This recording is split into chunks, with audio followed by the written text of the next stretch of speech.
Nuestro planeta presenta condiciones aptas para el desarrollo de una gran diversidad de organismos, pero ¿cómo y cuándo comenzó la vida en la Tierra? Cuando la Tierra se formó hace 4.500 millones de años, era una inmensa bola incandescente, que lentamente se fue enfriando. La atmósfera primitiva no tenía oxígeno, estaba formada por otros gases como metano, amoníaco, hidrógeno y vapor de agua.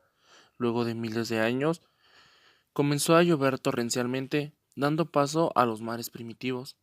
Las moléculas sencillas que conformaban a los mares comenzaron a reaccionar a causa de las descargas eléctricas y de las radiaciones ultravioletas provenientes del Sol. En estas condiciones se formaron moléculas más complejas. Algunas de estas moléculas se fueron uniendo rodeándose de una fina membrana en el interior de estas estructuras. Ocurrieron reacciones químicas que les permitieron crecer y reproducirse. Estas moléculas siguieron cambiando y formaron las primeras células procariotas anaerobias.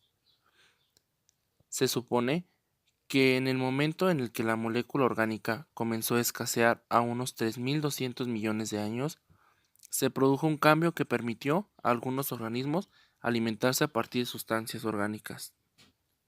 Este fue el comienzo de la fotosíntesis. Muchos organismos se extinguieron debido a que el oxígeno liberado les resultaba tóxico.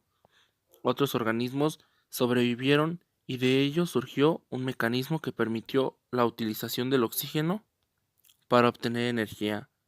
Un poco más adelante, hace unos 1.200 millones de años, una pequeña célula anaeróbica fue ingerida por una célula aeróbica de mayor tamaño, pero resistió la digestión.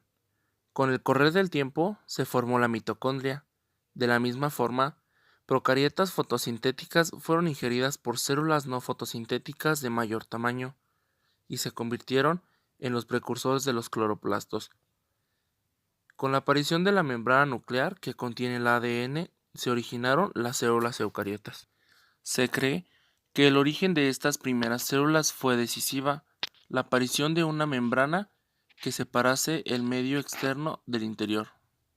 Todas las células comparten tres características esenciales: la presencia de una membrana celular que la aísla del medio externo, pero permite el intercambio de sustancias, la necesidad de energía para mantenerse, crecer y reproducirse, y la presencia del material genético que dirige la actividad celular y permite la reproducción. Según la organización del material genético, se diferencian dos tipos de células: eucariotas, que constituyen a la mayoría de los seres vivos, y las procariotas, que la posee la mayoría de las bacterias. En las células procariotas, su material genético se encuentra disperso en el citoplasma, tiene una estructura circular y no forma cromosomas. Además, puede poseer un fragmento de material genético suelto que en algún caso se intercambian con algunas bacterias y se transfieren la resistencia de antibióticos. Las células eucariotas, el material genético se encuentra dentro de un orgánulo especial, el núcleo, y aparece fuertemente enrollado mediante proteínas formando unas estructuras denominadas cromosomas. Estos solo se aprecian claramente durante la división celular. Las primeras células procariotas serían heterótrofas, obtendrían la energía de las moléculas orgánicas presentes en el medio. Posteriormente, cuando se agotó el alimento, surgirían las células procariotas autótrofas, que fabricarían sus propias moléculas orgánicas mediante la fotosíntesis. A partir de estas primeras células surgirían otras más complejas, las células eucariotas. Según el registro fósil, los primeros organismos pluricelulares aparecieron hace 750 millones de años. En ellos, las células están organizadas según la función en tejidos y órganos. Todo esto dio origen a la teoría celular. La teoría celular es uno de los principios básicos de la biología. Se formuló por los científicos germanos Matthias, Theodor y Rodulf. Ellos fueron los primeros que postularon el planteamiento que los organismos vivos se componen por células. Esto tiene 4 postulados.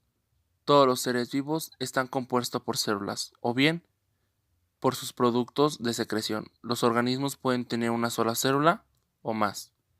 2. Todos los seres vivos tienen su origen en células. Estas no surgen de manera espontánea, sino que proceden de otras anteriores. 3. Todas las funciones vitales ocurren dentro de las células o en su entorno inmediato. La célula es la unidad fisiológica de la vida. Y 4. Cada célula contiene información genética completa, lo que permite la transmisión hereditaria de generación a generación. Teoría sobre el origen de la vida. Teoría del creacionismo. La narración bíblica más extendida sobre los orígenes de la vida sugiere que ésta ocurrió por la intervención y voluntad de un ser divino. En el libro del Génesis, dentro del Antiguo Testamento, se explica que en este ser se dedicó a generar los distintos estados y seres vivos, tal como los conocemos. En el transcurso de 7 días creó el cielo y la tierra, para después originar la luz, la oscuridad, los mares, vegetación, el sol y la luna, los animales, el hombre y la mujer. Por último descansó.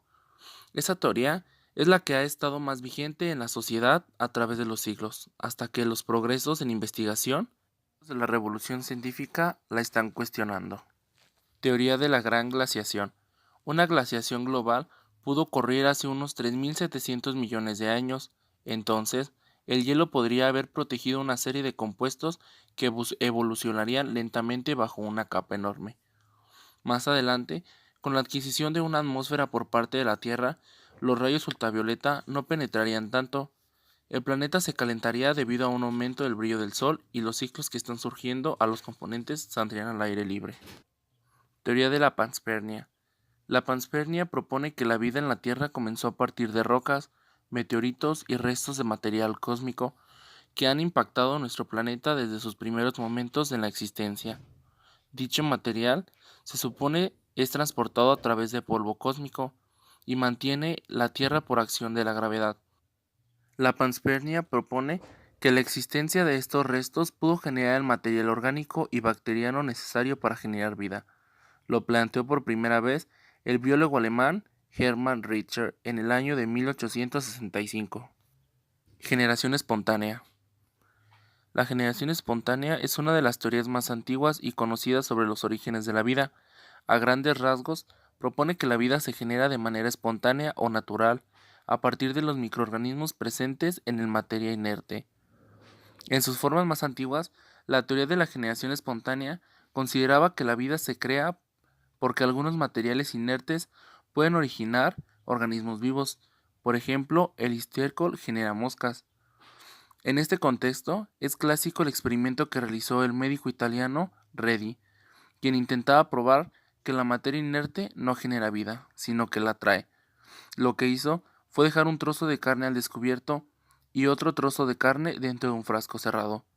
Comprobó que las moscas no surgían de la carne, sino de los huevos que dejaron otras moscas, cuando ésta se encontraba al descubierto.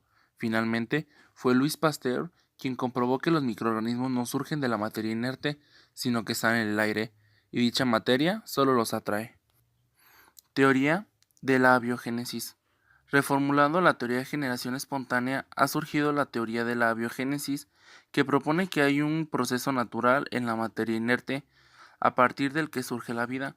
Por ejemplo, se propone que la vida en la Tierra comenzó cuando el vapor de agua pudo finalmente condensarse, porque esto generó procesos químicos y astronómicos. En su vez, originaron el genoma mínimo. De esto se deriva la generación espontánea. Si pudo ser un proceso real, pero hace millones de años, no en el estado actual de nuestro planeta. Asimismo, la teoría en la biogénesis sugiere que la vida se generó por distintas reacciones químicas que paulatinamente permitieron evolucionar a los organismos más primitivos. Teoría del RNA y las proteínas. El ácido ribonucleico es el compuesto que actualmente se considera crucial en la organización y expresión de nuestro material genético. Trabaja junto con el ácido desoxirribonucleico, el ADN. transfiriendo y sistematizando la información vital que este último genera en la especie del mensajero del ADN y tiene la capacidad de regular de manera más automática. La teoría de la generación de la vida se explica a través del RNA. Dice que ocurrió por un brote espontáneo de RNA en nuestro planeta. Esto ha emergido una cuestión importante. ¿Qué fue primero, el RNA o las proteínas? Algunas teorías postulan que sin la síntesis de esta última el RNA no hubiera podido emerger, mucho menos de manera espontánea, ya que los componentes más básicos de las proteínas son demasiado complejos. La hipótesis de los simples. Esta hipótesis explica, de forma similar a la teoría hidrotermal, cómo los precursores provenieron de un ciclo molecular de reacciones sencillos que fueron siendo cada vez más complejos. Sin embargo, al contrario de lo anterior, esta necesita una especie de membrana o cápsula primitiva para poder evolucionar en el sentido adecuado. Esto presenta su principal inconveniente.